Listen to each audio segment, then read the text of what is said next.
How many shootings do you think that you were involved in over the course of your career? Half a dozen. Is that number about the same today for your average cop, or has it gone down? I think it's gone down because with these body cameras, these kids aren't aggressive. They're camera shy. You don't want to use a word. They don't want to, what do you call? They're afraid that, if they do something, and then you got these civilian review boards that are, they're the ones who can say if he keeps his job or not.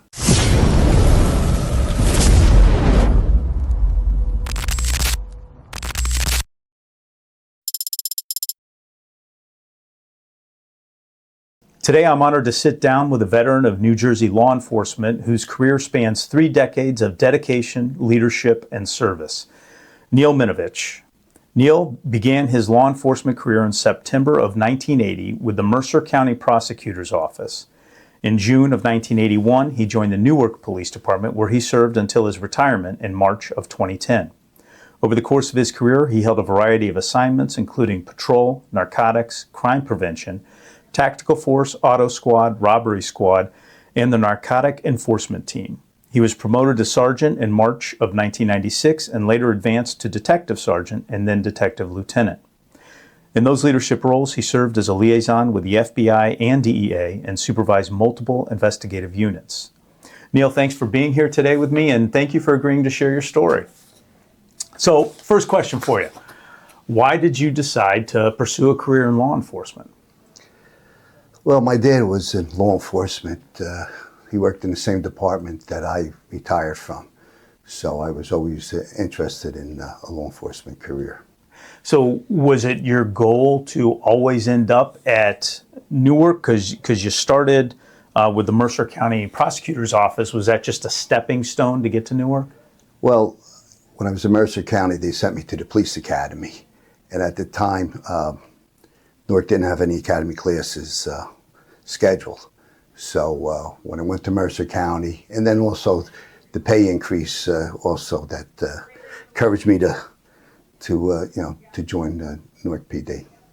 So what was the Newark Police Department like when you came on board with them?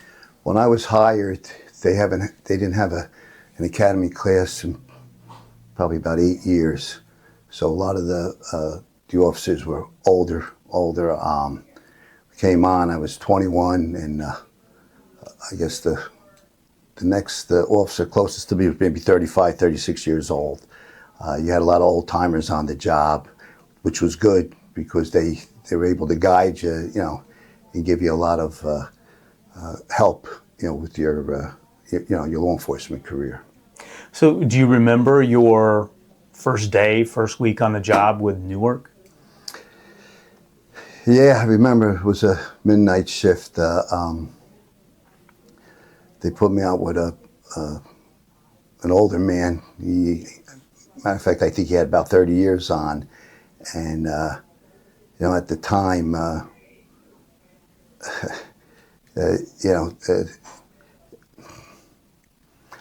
trying to say this without, showing it seems like it, but the fellow I worked with, as soon as we came out of the precinct, we went to this. I hope you edit this. But we went to a bar, which was a Spanish bar, mostly Puerto Rican people. The fellow was Polish. And we walked into the bar, and he says, "Kid, you want something to drink?" I says, "No, it's all right." And he downed down 3 bottles of beer, and he was talking fluent Spanish. So I was surprised. I said, "John," I said, "you speak Spanish?" He goes, "You have to." He goes, "In this neighborhood, it's good to learn the language." I says, "Oh." So we left there, and then we went to there. He was driving. We went to another bar, and I'm brand new, and all I'm trying to do is learn the codes. And he goes, "I'm going to go in here." He goes, "You want to?" I says, "No, I'll stay out here. I'll listen to the radio." Back then, you didn't have. Today they have AM/FM in the car, and they just had the police radio. And I said, "No, listen." So about an hour later, he comes out. Meanwhile, I couldn't tell you if they were calling us to handle assignments. And so he came in and he was wobbling a little bit. And I said, John, you want me to drive? I said, you all right? He says, nah, kid, he goes, I'm okay. So we left there, going to an assignment, and he hit 3 parked cars. So I says, John, you just sideswiped those cars. He says, nah, don't worry about it. There's damage on these cars. They'll never notice it. So I says, okay. So we handled probably several assignments, mostly alarms where we were. We were in a commercial area, mostly burglar alarms that were going off. Then he pulls in behind. I can tell you the address of the place, 50 Roanoke. It's Bristol Donald's. They make bodies for large trucks, dump trucks. He pulls in, he backs in, and he shuts the lights off. I go, John, what are we doing? He goes, I got to shut my eyes for an hour. So meanwhile, I said, so now I'm sitting in a car with the only light was the light coming off the radio, and the police radio. And so he gets up, he gets out, urinates, and I'm saying to myself, this is the Newark Police Department, And anyway, we handled a couple more assignments, and then he stops at a bakery. So he gets out. Now it's probably about 6 in the morning. We were working 11 to 7, and he goes in and comes out with 2 bags of rolls. He goes, you want a dozen?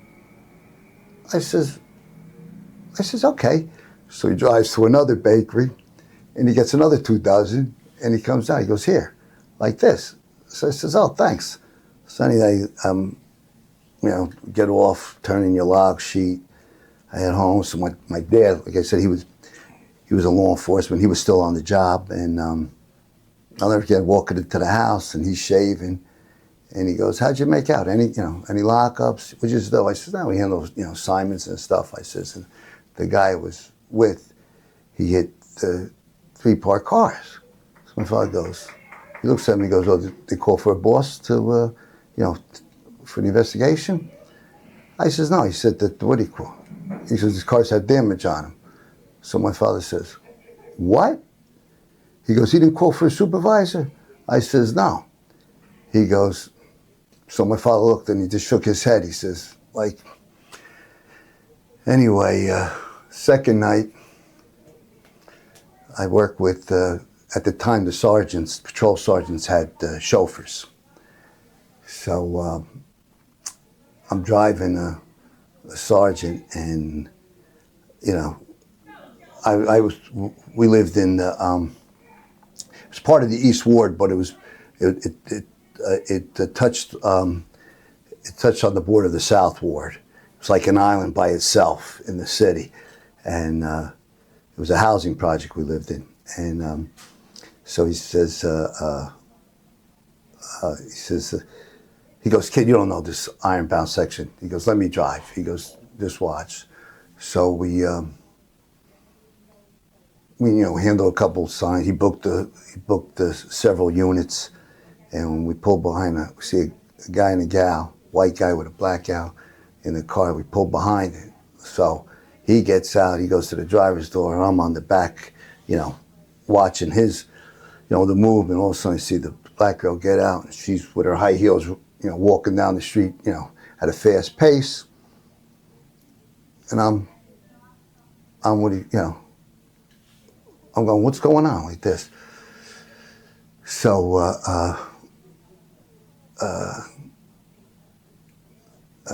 I'm just trying. I know what I want to say, but I don't want to say it. So anyway, he comes back to the car, and he did something that I shook my head. I couldn't believe it. So he goes, "Here, kid." I says, No. He goes, "Here." He goes, "On." He goes, "Okay." And he kept whatever he took off the man. And so when I get in, my father, once again, he's in the bathroom shaving. "What happened?" So I says, I explained to him, "Sergeant so-and-so." He looks at me, and At the time, he throws his razor down. He goes, these effing guys, they're gonna get my son locked up. He ain't on the job a week like this. So, this is before cell phones. Right. And he calls the precinct captain, and he says, Mike, he says, Mike Minovich. He says, what do you call? He goes, I want to, talk to you. So he spoke to him, and he got me away from everybody, and he put me in an umbrella car that worked 7 p.m. to 3 a.m. And the officer I worked with was a fellow by the name of John Cantaloupe.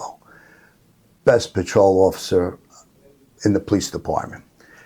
Showed you how to do things the right way. In other words, got out of the car if alarm went off, get out of the car, check the doors, walk the perimeter of the building, because there's sometimes, years ago, they would have multiple calls at one establishment. There might have been a problem with the burglar alarm. They didn't fine the company or charge them for. Today they do that. If it's more than twice a year, you get billed. The company gets billed, and but he showed you the proper way. Shake the door. Even when we're on a walking post, shake all these doors. And he showed you the proper way to do things. And I went from one extreme to the next. But I always, I always tell everybody, you want a good patrol officer, it was John Cantaloupe. Wow. So when you came on the job with Newark, was there an actual field training program, or were you just riding with guys? And you learn by whoever you with. And a lot of guys were good. They want you to, some guys wouldn't let you drive. They said, you're riding. That's the only way you're going to learn. You're right. And then they would look at the report and say, here, you want to say this, you want to say that if you miss something out, which was good. That was helpful, but. Wow. So kind of give me an overview of your career, kind of that 30,000-foot perspective, because you had the opportunity to work with a lot of different units. Yeah, so I was on for about a year and a half, and the police director at the time was a man by the name of Hubert Williams. I don't know if he was the first. I believe he was the first black police director under Gibson, who was the first black mayor. And he saw that we did work. Like I said, we were an umbrella car. We worked 7 to 3. And I worked 2 nights with John, and then I worked with 2 nights with another fellow who came on the same time I did. So we caught each other 2 nights a week. It was a 3-man car, but you worked the 4-2 work week. And so we were making lockups, burglary suspects and that stuff. So he wanted to reward all the guys in the each precinct had they call it an umbrella unit, 7 to 3, 7 p to 3 in the morning. So he sent us all down to DB. And when I went down to DB, they sent me to the E Squad. The E Squad. So DB is, I'm sorry, Detective Bureau. Detective Bureau, okay. So when I went down to the Detective Bureau, same type of, you had older people down there. Now, I'm 22 years old. I'm still full of piss and vinegar. Yeah. I want to, get out in the street. So they had me in the handling burglaries, thefts, all like disorderly persons. I mean, burglaries wasn't disorderly, it was indictable, but like criminal mischief, stuff like that. And, I went to the lieutenant that was in charge of the squad, named Pete Bartros. He goes, kid, sit down. He goes, I worked with your father in homicide. Yeah, okay. So he goes, don't worry about it. I go, what am I supposed to do? Now I'm getting squeals. And at the time, you're getting like 35 squeals a day. So a squeal is? A squeal is an investigation. That's one precinct, right? The East District was the 3rd precinct. So I'm like, what do I do with, what do I do? I says, I'm getting these, he says, don't worry about it. He goes, a lot of it's, bullshit that you could, that you don't even have to address. And he goes, don't worry about it, you'll send. So you got to see the characters that were there. So, I mean, they're all, they're all older men. Came in, I can remember their names like yesterday. You had Harry Romeo, who would, I don't know if I should be saying their names, but... don't say their last names. It was something that might embarrass them. Yeah, no, he was very good cop, good detective, and, but he was into physical fitness, so he would, everything, he would handle investigation, then he want to run, you know, and he was always, you know, he was a big runner, good weightlifter and that stuff, great shape. The other guys were, you know, pretty much, you know, really not doing their job, just put it that way. Yeah. And you had like 6 detectives, and I was there about a week. I says, I got to get out of here. At the time, I just got married, and I had a newborn. I was looking to buy a house, and I said that you know, I got to work part time. You know, I says I wanted nights. So I went to they had inspectors at the time. I went to the captain of the detective bureau. His name, anyway, the captain, and he sat me down with the inspector. They had inspectors at the time. And he says, kid, the guys would give their left tit to be in DB. Because I said, I want to go back to patrol. Yeah. He goes, you know how hard it is to get down here? So I says, well, you know, just have a newborn. I want to work nights. And the only thing with nights was the robbery, didn't have the experience, homicide, narcotics, and then they had a night DB, Night Detective Bureau, which they handled the preliminary report. If it was a homicide or a shooting, they would get there, handle it, because everybody was on call until they came in, then you would pass off the investigation. So he says, well, we got an open on, it's 5 to 1 and 1 to 9 at night. I said, that's fine, as long as it's night. And I worked with a fellow, he passed away, Leon,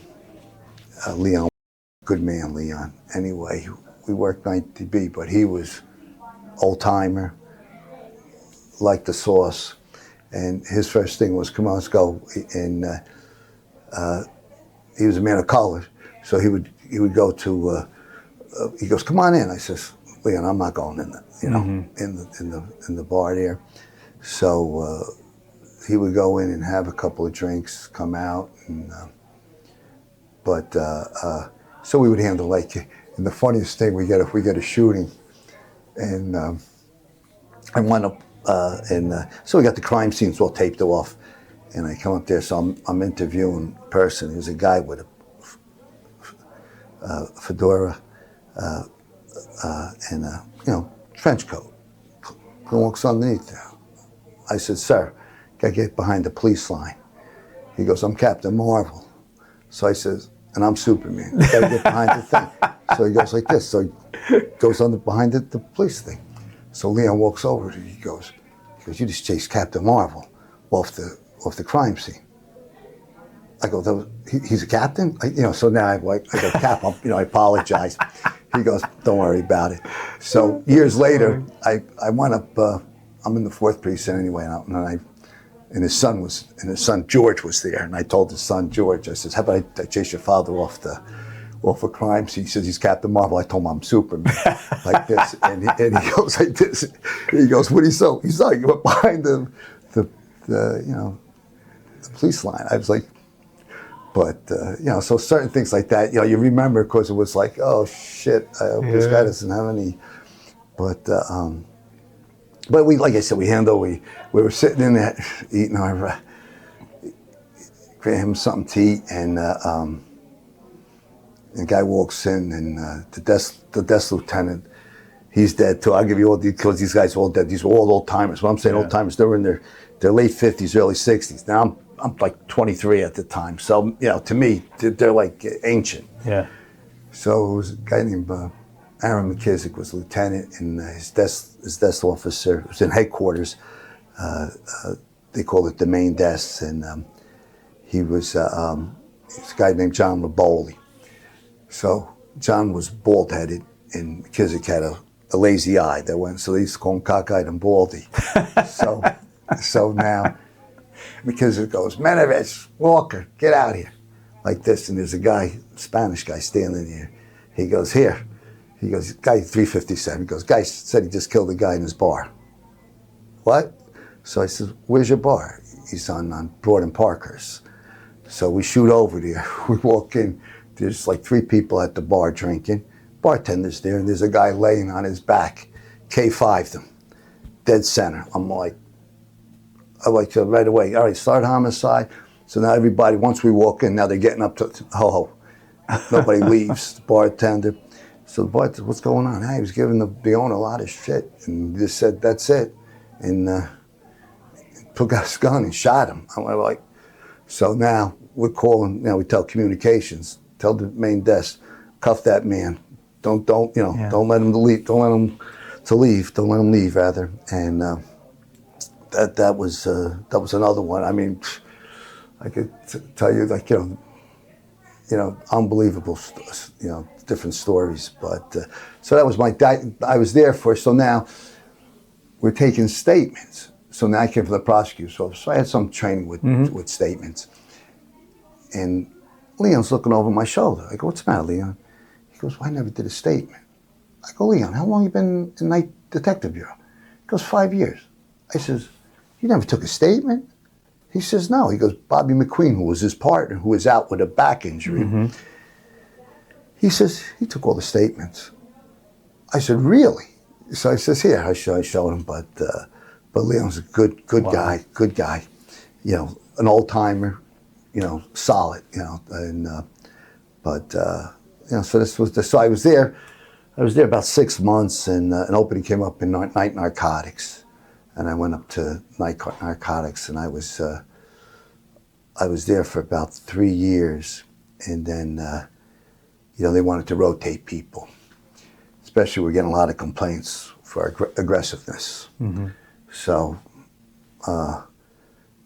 they moved us out of narcotics, and they said, where do you want to go? I said, well, put me up in the 4th Precinct. That was, you had all the housing projects over there. You had probably about maybe 4 large housing projects, 15 stories high. They're all gone now. They leveled them all, they raised them all.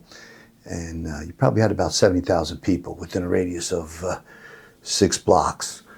And that's where the crime was. I mean, it was in the 3rd Precinct, there was crime, mostly burglaries, car thefts.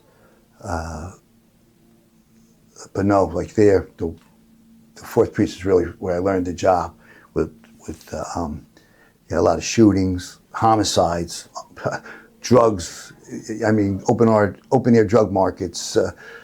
Probably the precinct had about, forget about the projects, because every entranceway of the project, they were selling drugs. They used the word clocking in the lobbies of the buildings they should have been condemned probably 10 years earlier. I mean, the elevators never worked.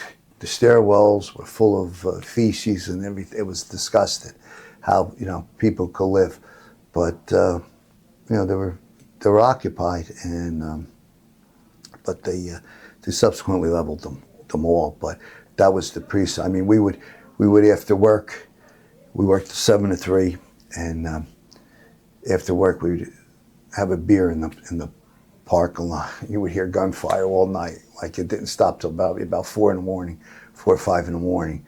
But we used to sit there and go, nobody goes to bed here, So, but just to give you an idea, it was a bad area, and we covered from High Street, which is called Martin Luther King Boulevard now, to the border of South Orange. So it was a large area. They have it. Sometimes on midnights, they would send out. Now we were an umbrella car, 7 to 3. We would end at 3 o'clock, and sometimes they would just send out two-man cars for that whole area. So that's why the people were complaining, the response time. They didn't capture it. They didn't have the computers like they have today. They capture. Now the computers start flashing, like if it's you're on assignment too long. And guys would just take an assignment. You go from one assignment to the next. Like they say, 95% of your time you should be patrolling, 5% of your time handling assignments. It's just the opposite in Newark at that time. And that's what you had, was so, I got and I made a lot of lockups. Drugs was prevalent all over. Everybody, and with drugs, there's guns. And so I was in patrol for a little bit. Then from there, went to the tactical force, where we had an epidemic of stolen cars, especially in the late 80s. Those Monte Carlos, Oldsmobile Cutlass, Pontiac Grand Prix, Buick Regals, they're easy. They popped the column and they were able to start the car, release the steering lock, and they would just ride around, doing donuts in the intersections. You were constantly chasing cars. Unbelievable. At the time, there was no chase policy. The Attorney General's office, they'd come out with a chase policy. So a lot of times they were robbing people, jumping out on people. Guys cutting his lawn, jump out, put a gun on them, and rob them. So now you got a robbery. So they would let you go for a stolen car. They maybe let you go a couple blocks and they'd break you off on it. But something serious, they let you pursue the car. And, they would go from, you boarded Irvington, Belleville, Bloomfield, Hillside, constantly, chasing cars. And even then, they would chase cars into our jurisdiction. So I was intact for a while. Then we got transferred. They had a new police director, with new ideas, of course, and he eliminated the tactical force, and he started a unit called Target, and it was I forgot what the acronyms were, but it was to prevent the thefts, the auto thefts. And at the time, I forgot. I know it was in the thousands that were stealing cars in Newark, but a lot of it was, alarms that were from outside our jurisdiction, that they would steal a car, and then, of course, that was their sanctuary, in Newark. But they had Target, and I went back to the 4th precinct, and then I moved then I was going to get made. They took me off the streets before I got promoted to sergeant. They sent me to the emergency bureau, which at one time before they had a university hospital. So our emergency service was like if someone had a heart attack or injuries and that stuff, the police department would respond. Today they use the fire departments at a lot of things, but in Newark didn't have an ambulance service. When University Hospital, that's a state facility, now they have an EMT where they're, so they have maybe a dozen ambulances for the city. But so emergency, I was there for a bit. Then I got promoted, and when I got promoted, they sent me to the 5th precinct. You have to usually do 90 days in patrol. So I did my time in patrol, and then I was transferred to the FBI. And I was a liaison there for a little over 4 years, and I had a team of 6 officers, and we worked with other. You had like East Orange P.D. You had all the pretty much areas where there were high crime, so they worked. It was a task force. You worked with the feds. They were paying. They were paying the city for our services. You work with agents. You would partner up with an agent, and so we're in the Violent Crimes Fugitive Task Force. It was called. I think they wound up getting rid of that, but we led the nation. I couldn't believe it. I said, because if you ever work for the FBI, Newark, they wanted things done yesterday, especially if they go to community meetings and people are outraged over, crime or, drug dealing. They want you to go in there and clean it up ASAP, not like, let's have a 6-month investigation. And the feds were, they were always, and when we said we led the nation, I think we had maybe 400 and maybe 450 arrests for the year. And he's passed away too, the supervisor, a guy by the name of Ron Romano, good guy. He goes, hey, how about we led all the officers in the country? And me and the other Newark officers, we all looked at each other. What?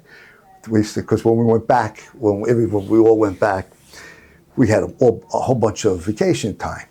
They go, you guys never use your vacation? So we would tease. I said, yeah, because we were on vacation, and it was a nice detail. They, you got a car, unlimited gas, and you pretty much you weren't, you were off the radio, and you did investigative work. But and every week they would have a ComStat, command stats, and I would always have to present. What'd you guys do? Because every day I would have to go to the Robbery Squad, homicide, give me all your open warrants, and the director at the time was Joe Santiago, and he wanted results. If you didn't give results, you were out of here. So we would, like I said, whatever warrants they had, he goes, "What are we doing? Where's this person? Can we, And a lot of times, the ones that did commit the crime, they didn't flee to another state. They stayed right in their neighborhood, maybe living with a girlfriend or stuff like that. And you would develop information, and we go out early in the morning, 4 or 5 in the morning, and while they were still, or a lot of times they were just getting in, right, from the night before, and we make the arrests. But we were recognized by the director. That was his name, Louis Free. He recognized our squad. It was C1. They have different C1. C2 was gangs and narcotics. What other? C8 was public corruption, and I forgot the terrorism unit. But it was a good bunch of guys. Everybody, we all worked well, and it was a nice thing. So I left there, came back. From there, they put me in the auto squad, and they sent me to school for that too. They sent me to New York City, had a auto squad training school. It was very good, and I used to complain. What do I know about? That's just not me, So I stayed there for a while. Then I went to the DEA, I believe. They sent me there for liaison. It was in a HIDA 3. Had a couple of guys assigned to me, Newark guys. Then you had East Orange guys, you had Irvington guys, so you worked with the DEA agents. I was there for a while, and I got pulled from there, and I believe I made lieutenant at that time. I was lieutenant up in the FBI, so I was still a lieutenant, and I got pulled there. And I know I got pulled. There was a new director. So I'm going to put my people there, and so he replaced me with another lieutenant. And where the hell did he send me? He sent me to so many auto squad. Oh, he sent me to the 5th Precinct. From the 5th Precinct, I was there a couple months. I got assigned to fleet. That was vehicle maintenance type of thing, and had like 475 vehicles that were assigned to just the police department, and I had also, you had to get confidential plates for cars, and open my eyes how the department, especially with cars, because a lot of cars that were assigned to us that were paid for by federal, a lot of our salary was paid by the federal government. If it wasn't for the federal government, I think the city of Newark would fold. But and how they were assigned to the police department, how the councilman got those cars, so you shake your head like, you have the police package in them. I mean, they were unmarked cars, but then they wanted confidential plates, and it was eye-opening. Like, you get 25 unmarked cars that were paid for, and at the time I think they were about 40,000 apiece, and 6 or 7 of them would go to the council. Like, and you argue, like you go to the chief, like, are you kidding? Like this, he says, just go with the program, so, but, and I stayed there, and then, from my narcotics background, from even patrol, and when I was up in narcotics, I even went back up to narcotics for a while as the executive officer. It's not under civil service, but they made an executive, so you worked under the captain. You handled, assignments, and handed out investigations to the detectives and that stuff. I was there for a while. Then new police director with new ideas. So he says, we're not going to have a central narcotics anymore. He says, we're going to have it, and each precinct's going to have their own narcotic unit, and they called it a narcotic enforcement team. So you had a lieutenant, 2 sergeants, and you had a dozen detectives. This way, you know your neighborhood, you know the problems that are, what problem areas you have, and you report it to the precinct captain, not a DC like in downtown.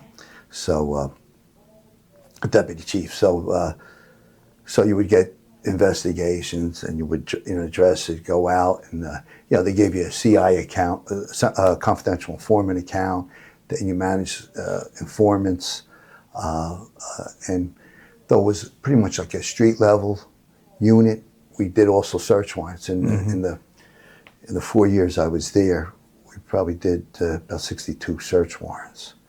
And like I said, they wanted things done, yesterday, not going forward, and we did. And we at one time, I'll never forget the new police director again. He wanted to know.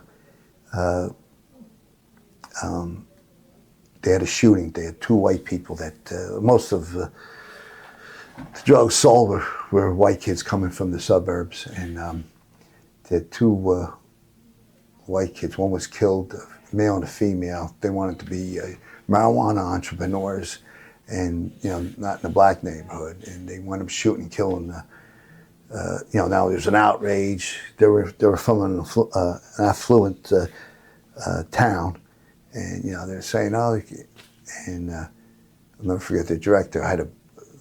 My captain was a black female, very good supervisor, good boss, I should say. And she says, Neil, he says, the director's on me. He goes, are we locking up white people? And when they pulled my numbers for my squad, close to 50%. Now I worked in a precinct where it was 99% black, and that 1% was Hispanic. There was no, and so almost half my arrests were. And we would lock if we didn't get them with drugs on them, we would get them. We put out a black officer as a decoy. We would charge him with wandering with the intent to purchase CDS, which was the law. It's a disorderly persons, but they get locked up for it. So we put a black officer out there. You get a white kid roll up. Yeah, hey, how you doing? Good. Yeah, you got that diesel? Oh yeah, what do you need? Yeah, give me 10 bags of diesel. So he would go like he was going to his stash, hide. We come out, swoop on, and he goes, yeah, the car, whatever, and we would arrest him. And it was mostly a fine. Nobody did any custodial time, no sentence, nothing. But you got the numbers, and reduced the shootings too. And we worked. If we get a kid, a couple bags of dope on them, we would flip them. In other words, see if we could turn them. A lot of times we came up, about 90% of the time we turn up, and our focus was on, though it was a narcotics enforcement team, we wanted to get the guns. That was the thing, because guns kill people.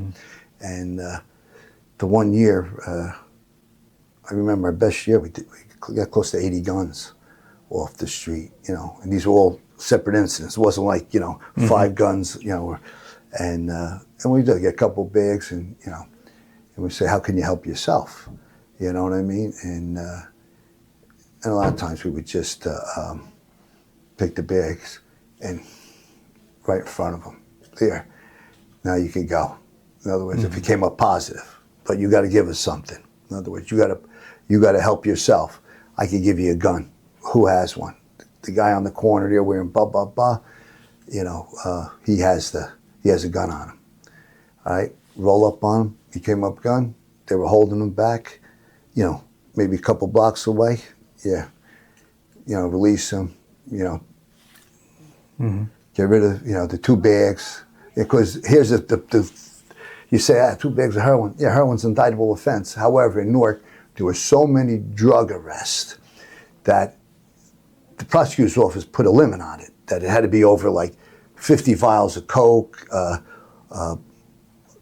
maybe a brick of heroin. A brick of heroin's 50 decks, right, of glassine envelopes. And Otherwise, they would downgrade it to municipal court. They would charge them with paraphernalia, which was a disorderly persons. Mm-hmm. So, worst happens if they showed up for court, you get maybe a $250 fine, and you're released. So, and that's what that was pretty much. I retired out of the narcotic enforcement team. So you've had the opportunity to do a lot of things, see a lot of things.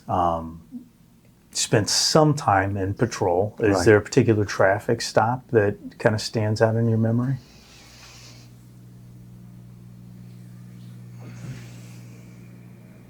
No, not really. We usually stop people on the street. We're aggressive. I should say I was aggressive. Whoever I work with, we're aggressive. In other words, a PA was called a police action. Mm-hmm. Very seldom. In other words, when I was in these crime prevention units, these umbrella cars, right? You didn't handle any assignments. I mean, if they called in, we got a shooting out there, you would roll on the shooting. And there was one stop we had. I'm in tactical force, so working with another guy, and they just call in shooting on South Orange and 9th Street. Got a man shot. They said, be on the lookout for Olds 88, 10 Olds 88. All right, we're coming across 3rd and Turner. Now we're South Orange and 9th Street was probably a good 12 blocks away. Here comes riding right by us is the Oldsmobile with the driver, only occupant. Anyway, we get behind him. He winds up cracking up, hitting a house. Believe it or not, loses control, trying to negotiate the corner. He jumps out.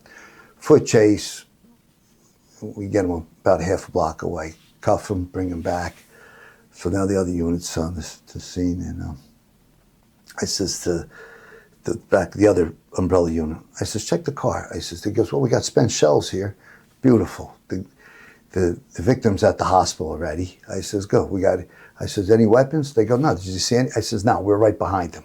I says, the left side of him was vacant lots. I says, we would have saw something go out the window. The other side was apartments, but there was 1 or 2 cars on the street. We would have saw if the weapon would have skipped or whatever. We would have.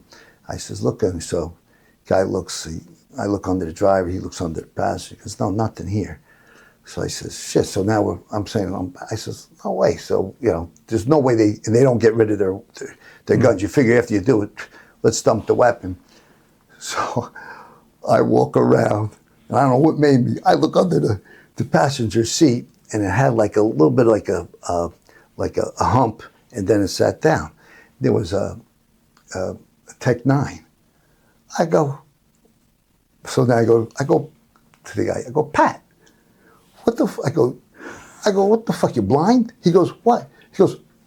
I didn't see that. I said, it's right here. So it matches, and it's 9 millimeters that were on the shelves and that stuff. So he goes, I didn't see that. He goes like this. So now you got a crowd. Of course, that's because he crashed into the house. And the guy goes, oh, they're putting that gun on me. So I says to myself, I says, now we got people are going, oh, look at that's 5-0. They're putting the gun on that poor boy. Like this. So I says, come on, let's get out of here. Get this car towed. I mean, I'm making it seem like it was, but it was heated there. I mean, people were yelling, screaming, and I says, let's get out of here before this place erupts.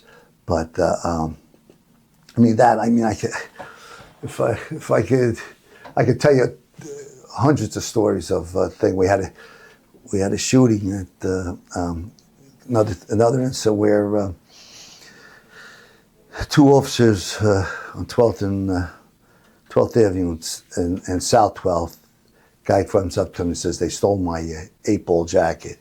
Those 8-ball jackets, I don't know if they're leather jackets, they had they had the pool balls all over them, and it's boombox. So it was in a caddy coupe, and 2-door caddy coupe de ville. So we're just coming out of precinct. So I says to the guy Pete I was with, I said, Pete, come on. They'll be coming down Avon Avenue, which is a main avenue. So we head over to Avon Avenue. So now Avon Avenue, It's up on a hill. You could go. So you could see the 3 radio cars with their lights on behind you. You see the car coming.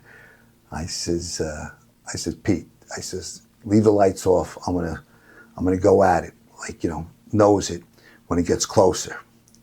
So as soon as you see him coming down, I said, put the lights on. So now he sees the light, tries to make the turn. The car stalls out because he fishtails, it stalls out. He jumps out. The passenger jumps out, lets one go with the shotgun. It skips, hits our right front quarter panel, and we had the 38s at the time.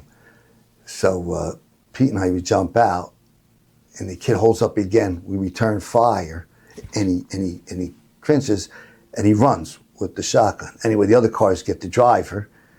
He runs into a lot, open lot where they had trailers there. So now we're cautious, looking for him, and I was hoping he dropped the shotgun, kept it with him. Anyway, we see there's a chain link fence with barbed wire on the top of it, and we see a jacket over it. So we figure he went over the fence. We go over there now. There's a single house, it's a commercial area that sits alone. There was no zoning at the time, I guess, when the houses, you have. Anyway, there's a abandoned vehicle in the backyard, a couple of vehicles, and so we're looking, so we get to the car, and all of a sudden, I shine a light, and I can see the soles of his feet under the thing. So I says to Pete, I go, yeah, Pete, yeah, he's gone. I said, we lost him. So I go, so now we stick the guns on. So now he had the shotgun still there, so Pete grabs the shotgun, pulls it out. Now we drag him out. So now when we get him, and he's like, he says, I'm shot in the stomach, like this. So, and he's struggling with us, because now we're trying to cuff him, and he's yelling, I'm shot in the stomach. So EMS shows up, and they take him away. But that was one of the shootings that had a bunch of, like I said, I could go, when I was in Narcotics, the first time, there's these older homes, they're all gone now, there's all new housing like this, and it's me and 2 other detectives. We go up, the guy, we once again grab a guy, he says they're serving through a hole in the door. We go there. Anyway, we send the black detective, to make a buy. He makes a buy. Now we try to, breach the door. Door won't move, right? Anyway, so the guy goes, they're jumping out the window, jumping out. I walk out of the building, to an apartment. We had three apartments on each side. So I walk out of the hallway there. Boom, who drops? The guy drops right down. Almost, if he would have landed on me, he would have probably paralyzed me. So I cuff him to the telephone pole there, and all of a sudden they go, he's coming out the building. What happens? He kicked through the sheetrock, and like I said, there were older buildings. There was a vacant lot alongside. He kicks out the boards. It wasn't usually now they have plywood. Kicks out the boards. He goes out the side. He doesn't realize he's up high. He lands on his head. He winds up dying like a day and a half later in the hospital. But we go up there. Now we're still, all we had to do was go like this. The door opened out. and we're like, oh my God, like this. So, we got a couple of bundles of heroin. That was it out of there. But he wound up dying. Trying to think what other. How many shootings do you think that you were involved in over the course of your career? Half a dozen. Is that number about the same today for your average cop, or has it gone down? I think it's gone down, because with these body cameras, these kids aren't aggressive. You had a bunch of people on a corner, we would jump out on the corner. What's your business here? What's your purpose here? Do you live in this neighborhood? Right? You don't know. But, we knew the areas that there were open drug markets. That, we would sit down the street with binoculars and watch them, and you would see, a bunch of them gather, especially if it was a good location. You might have 2 or 3 people that were selling drugs, and, but today, I'm saying kids, but the officers today, there's, just to give you an idea, I think So don't, call me on it, but there was over 30,000 arrests when I left. Now the population, 245,000. A lot of them were repeat offenders. Not, there wasn't like, but just to give you an idea, I don't think they broke 8,000, last year. So just to give you, and they're camera shy. You don't want to use the word. They don't want to, what do you call? They're afraid that, if they do something, and then you got these civilian review boards that are, they're the ones who say if he keeps his job or not. They worry about that. That's, and I can understand. They don't want to lose their job. Yeah. They don't want to lose. People tell me today, I says, back then, would you encourage my son's in the sheriff's department? I encourage him, go to the fire department. You don't want to, police departments, it's, especially in this state. I don't know, it's a liberal state. It's, and you only, like I said, you don't even have to do anything. Here, the incident with those two guys I mentioned earlier. I would have lost my job too, and I didn't do anything. Yeah. Right? In other words, I was present, and there was no reporting. You weren't going to report. They look at you, they would what do you call it? They would isolate you if you ever did that.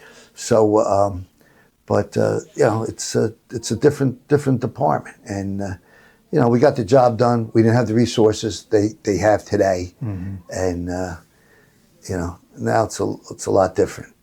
So were you ever involved in an incident where it could have been anything? It could have been on the street. It could have been internally, where you realize, that wasn't a good idea. I shouldn't have done that.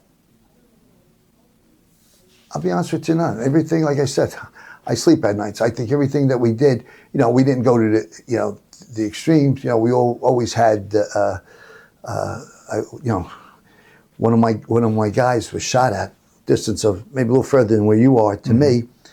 How he didn't get hit, we were like, our jaws dropped, and we wound up,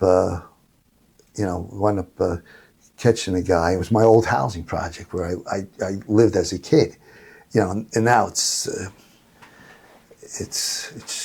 well, they leveled it now. They don't even, it's not even standing, and how he didn't get shot, I'll never, I still shake my head like, wow. And even then, now I'm the boss at the scene. I had to control my guys, that they were, they were a little bit too aggressive. I says, look, we got him. He's in custody. It's over. And wound up blocking up his mother, got the gun, the whole thing. It was a good job. And there was a lot of rounds fired. There were probably about 50 rounds fired. And I had them canvass all the apartments, make sure, we don't have, nobody was a victim. So 50 rounds in total? Yeah. Both sides, and nobody was hit? Nobody was hit. Unbelievable. Wow. To this day. And like I said, I says, make sure everybody's accountable, nobody's injured. Yeah. Especially, you had apartments. I mean, there was, because I had another detective shadowing the officer that they got shot at. And I said to him, I said, Joey, how you didn't hit this guy? I can't, because he reloaded. And like I said, you're talking like 25 rounds at least.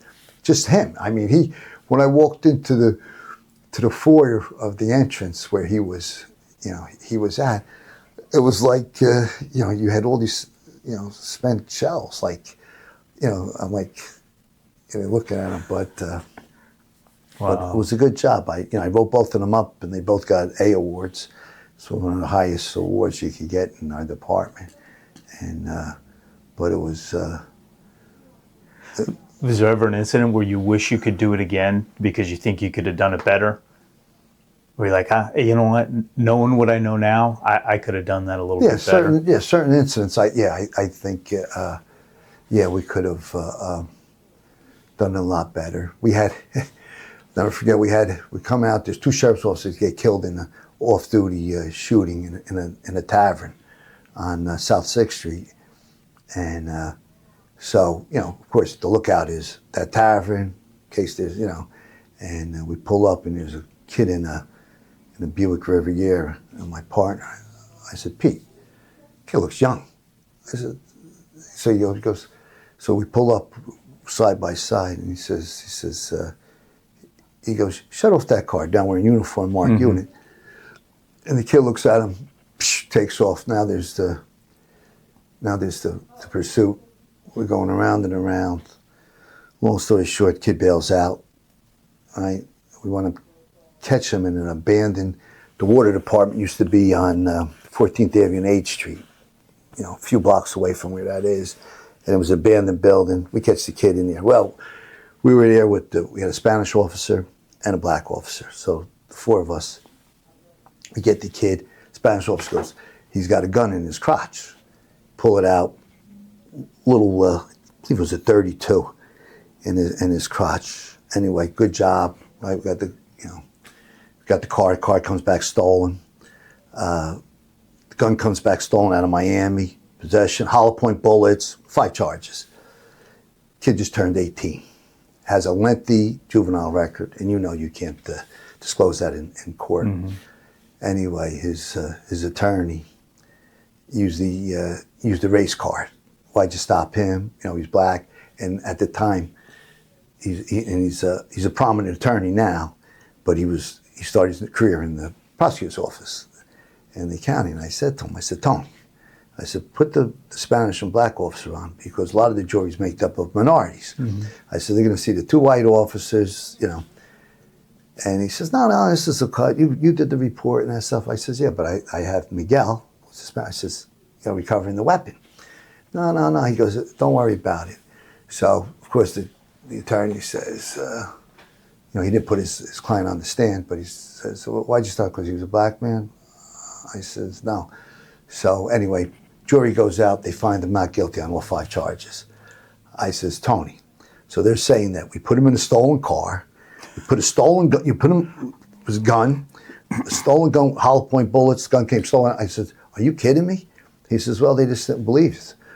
I says, lesson learned. I says, especially in Essex County where Newark is, you got to, it's, and who knows? All you need is one juror to say, nah, but, and that same kid, I find out later on, 2 guys get called to a burglary in progress, 3-family house, 3rd floor. They're walking up to the 3rd floor. Here comes a kid coming down. Like 6 months later, they stop him, pat him down. He's got a gun on him. Who is it? The same kid we lock up. Kidding. And the officer that recovered the gun, his name was Charlie Kaiser. He's dead too.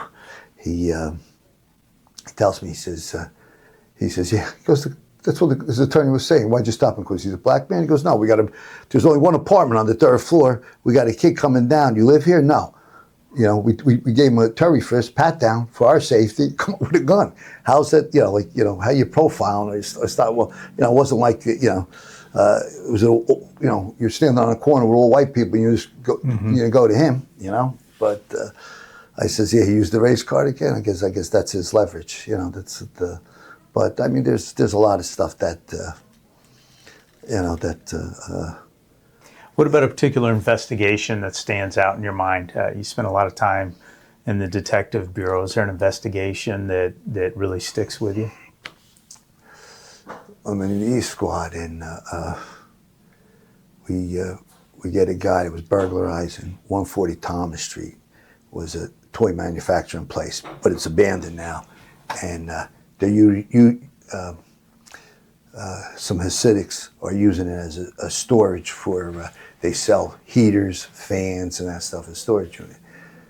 So getting a lot of burglaries. They're stealing the thing. Anyway, we're working.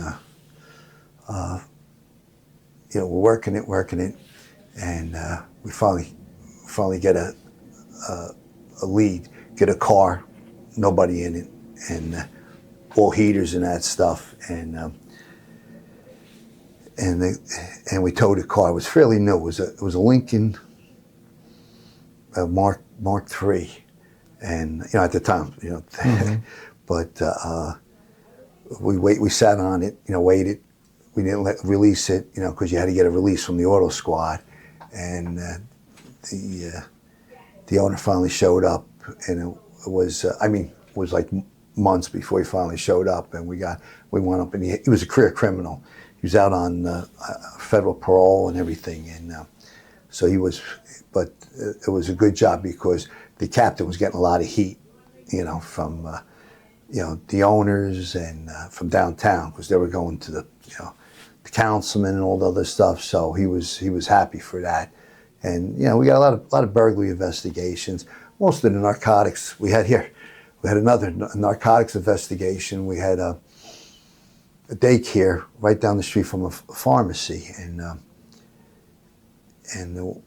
one of the councilman's wives owned the nursery. So she was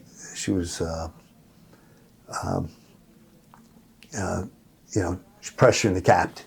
What are they doing about it? Like I said, the captain's, she goes, Neil, please. I go, don't say another word. We'll take care of it. So we're picking off all the junkies. Who has 8 Xanax, Oxycontin, what else? All the Percocets. So we're just picking off, not.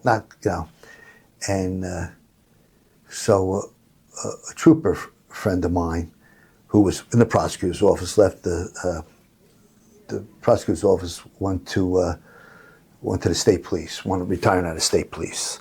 He calls me. And, let me back up. Let me give you the whole. So we're picking off them, and we wind up getting some Dominican guys. We see the New York plates, Dominican guys. They're talking with these black guys, right? So a lot of times, Dominicans from the Washington Heights section of New York would come into the city, and they would give you like a couple of bricks of heroin on assignment. So now. If you didn't, they said we'll be back in a day to pick up our money. Now, if you wind up keeping the money and not, they come back with their guns, and that's how you get all these shootings in there. Stop them anyway. Make a long story short, we get the dog. We come up with the dog hits on it.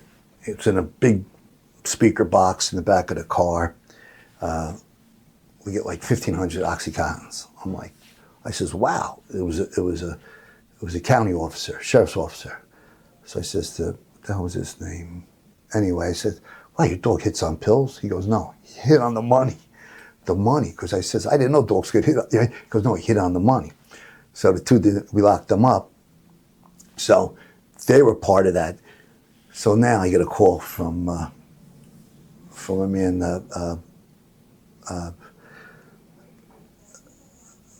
trying to think of his first name. So anyway, he goes, Neil, he goes, do us a favor. He goes, could you lay off that area? He goes, because you're constantly hitting it every day. So I says to him, you believe I can't?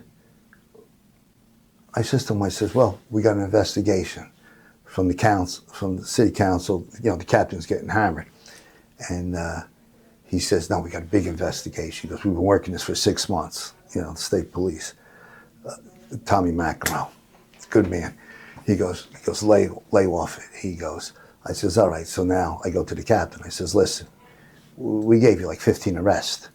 I said, that was like in a week, right? So I says, I got a call from the state police. They're doing something with the pharmacists, Now, like I said, we're limited to resources. And even with, I says, so we're going to lay off it for, a while. So if, they call and they say, what's going on with this, these, they're still out there, like The Walking Dead, so you have an answer for them, anyway, they went up locking up the pharmacists. I figured they seized, I think, 3 of his houses, cars, I think like $600,000 in cash. No, it turned out to be a good job. A bunch of weapons, because not only there, but a couple of streets just west of that they did search warrants on the houses and that stuff. So it turned out to be a good job. So, but that broke like 2 months later. It wasn't right then and there. But that's what I'm saying. When they said they want things done, so you would have it. And that's where the street left. Like, we did search warrants. However, they wanted to, they wanted the street, clean up the corners, and that stuff, and it was out of control. I mean, you didn't have cameras on the corners now. They also have it. Guy was telling me, because now I'm up at the hospital, and I called down to, because we had a kid where the hospital is. It's 3 towns over, and they think they're in another state. If they get shot in Newark, they come up there figuring that nobody's going to investigate it. So we let them. So I said, "Where'd you get shot?" They don't know that I'm from Newark. They says, "Oh, 18th Avenue, Newark." By where? By 20. There's a liquor store there. So now I would call communications. I said, "Listen, do you have anything?" I forgot what the hell they call it, that they could hear. They have speakers. Shot cameras. That they can hear. I said, "You have any shooting on?" They says no. They said, "But we did have a shooting over at South Mon, like this." So and that would make more sense because South Mon, you just go right up South Orange Avenue, you're right at the. So I says, "Well, we got a victim of a shooting. You want to, I says Livingston's here, but they'll probably most likely be reaching out to you guys. So send the car to take a report and a detective team to interview this victim." But so. What about the particularly emotional incidents? Were you ever involved in an incident that was just it really tore at your gut, or your heart just went out to the victim or the victim's family? Well, I can't. The sad part about it, you build. You're like callous. You build like a wall. Like that. I mean, we would. Talk like we're talking now at a shooting. I'll never forget, kid got hit 13 times, right?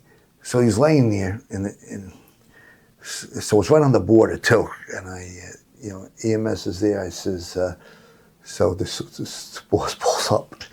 He goes, "What do you got?" I says, "Doesn't look good for him. We got 2 headshots." I says, "I don't, you should slow down EMS. I don't want to see anybody." Well, so you see him like lift his head up off the pavement to say, "No, I'm still alive." And they took him to University Hospital. That's our trauma hospital. They kept him alive another 3 hours more with 2 shots to the head, and his body was riddled with gunfire. But it was like, I mean, I went home and didn't pause and go to the next time. It wasn't,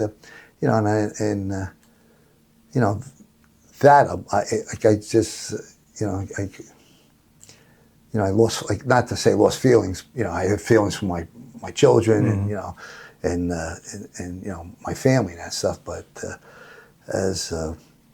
now I just to see some of the stuff we saw was just by the way, and so I'm seeing so much of it. It's not like, I mean, I'm if I sat down, you gave me a day just to write down, I could write down and I'll never forget the one guy said to me. He said, "What you want to do is write down things, like that happen every day." He says, "You have a bestseller," and like I said with those other 2, those first 2, it was my first night. I'm a young kid, like what the hell is this? You know what I mean? Like unbelievable. But that was the old timers. They would you see them, like I said, smoke, drink. Right there, they have a mug there with whiskey in it or something like that, and like this, they would stay on 35, 40 years. Today, they don't even wait till the 25 for full pension. Was there anybody on the job? It sounds like your father, to a degree, was a mentor to you, somebody that you definitely looked up to. But was there anyone else on the job that you looked to as a mentor? Well, when I went up to Narcotics, I worked with a guy named Ricky Volts. His dad was a deputy chief with the police department, and he never saw eye to eye with that first police director I mentioned, Hubert Williams, and they let him sit number 1 on the sergeant's list, right? And when we all got transferred out of Narcotics, he left. He went to Hudson County Prosecutor's office. He wanted to retire out of there as a deputy chief. So, but he was pretty much tutored me on even with the search warrants and reports. So he was him, like I said, John Cantaloupe, good, very good patrol officer. Trying to think else. That's about it. Everybody else was pretty much, you know. I mean, I had a captain, because I shouldn't say they let you do what you want, but they know, because you made them shine, especially in Comstat. They know if they send you out there, they know they do it, which to me it flattered me, because they know that, hey, you know, if I tell you, you know, do me a favor, we're having problems over here, you know, take whoever you need and clean up. And this one was a patrolman, you know, it was an officer, not even rank. So there was a young guy, this guy made sergeant, and Perry Borelli, he's dead, till he's captain. He goes, Neil, listen to him. Don't tell him what to do, you know, and which you know, in a way flattered me, like that. He knew that, you know, he goes, but just, you know, he's your boss, you know, and I would say, yeah, I understood. So what kind of impact do you think the job had on your family? I was never home. I was working in nights. I always worked pretty much, I was 90% of my time on the police department was nights, not until I went to the feds and DEA that I went days, but and then a short time in the East Squad, but I always worked nights. During the day, I was in court. I was always up in the prosecutor's office. They said they were going to get me a desk. You know, we always go to court, grand jury or superior court. With that, I was working part-time. My wife refused to go back to work, so, you know, I had to you know, pay for schooling for the kids, and you know, and if you wanted the extras, you want 2 cars in the household and stuff like that, you know. So it's so I think it might have cost me my marriage, you know. I mean, I got a good relationship with my 3 kids, you know, but they, you know, if you talk to them, they say, you know, they was never there. I mean, I was there, you know, the holidays. They, you know, they knew who their father was, and I always, even when I made rank, I had a little bit more chance of, you know, getting away. That I had supervisors underneath me that I could say, listen, I'm just going to run. I'll be back in an hour. You know, so watch them if they, you know, had a game or you know, they had a recital or something like that. You know, they could say, that's my father. Do you miss the job? Yes. What do you miss the most about the job? The camaraderie with the guys. And I like police work. So you come to the decision that it's time to retire. How do you reach that decision? Well, here's what happened. I said I always work part-time. So I get a job with Beth Israel Hospital. It's a urban hospital in the city there. And I'm working in the ED as uniform officer, you know. Of course, they get shootings coming in and, you know, disrupt the patient, visitors and stuff like that.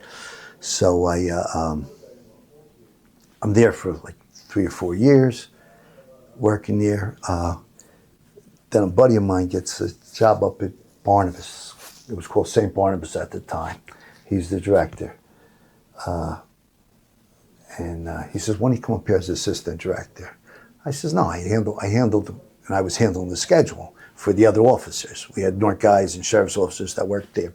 So I worked around my schedule. So my days off, I could work a double there, you know, and I was paying alimony. Right? And I said I was divorced, and this state sucks with alimony. Let me tell you something, and so that's why I was working, to pay for the alimony, child support. You know, my kids were going to school, you know, and so he says, come up as assistant director. I says, well, I'm still, you know, still working. He goes, don't worry about it. He goes, you work nights? You work 7 to 3 here. You go in at night? I said, beautiful. I was there 2 years, and they wound up letting him go. Now, the vice president of corporate security says, Tag, you're it. He says, the only thing is, you got to give up the job. So now I'm weighing it and weighing my numbers. He says, I'll make it worth your while, which he did. So even if I was on the captain's list at the time, even if I got promoted, what I would get in my pension, because you would have to, it was 2 years to get top pay as captain. And even even if it added an extra $500 a month on my pension, what I make, and I've been there since 2010. I'm sorry, since 2007. 2010, I made the director because the former director sued them, for letting them go. So I had to wait a year before they could bump me. He said, "I'll make it worth your while," and which he stayed true to. And what I make in a month, it would take me, like I said, even if it was $500 a month, that's $6,000 a year. It would take me probably 30 years to catch up. So maybe even longer. I never did the math, but what I get paid there. So. And you're still doing that today? Today, yeah. So just to give you an idea. So I've been there since 2007, and I get a pension from them. And it's the 600. It's not much, like it's not a state pension, but it's 600. But you're in a 401 plan, Sure. The whole thing. So it wound up turning out to benefit me. So he says you got to retire. That's otherwise I would have stayed. I loved what I did, and I always loved the guys bringing in a gun, something like that, and good job. They got a large amount of drugs. Mm-hmm. Always, and it's working with other departments, other agencies. You get then they got a good relationship. I know Mike from the prosecutor's office. That's how but there's a lot of guys I know.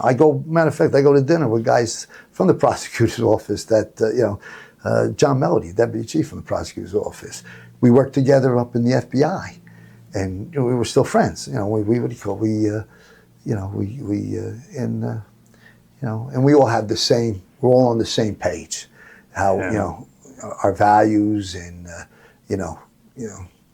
apple pie, Chevrolet, and, in America, God in America, I should say, Do you have any parting words of advice for anyone that might be watching this episode?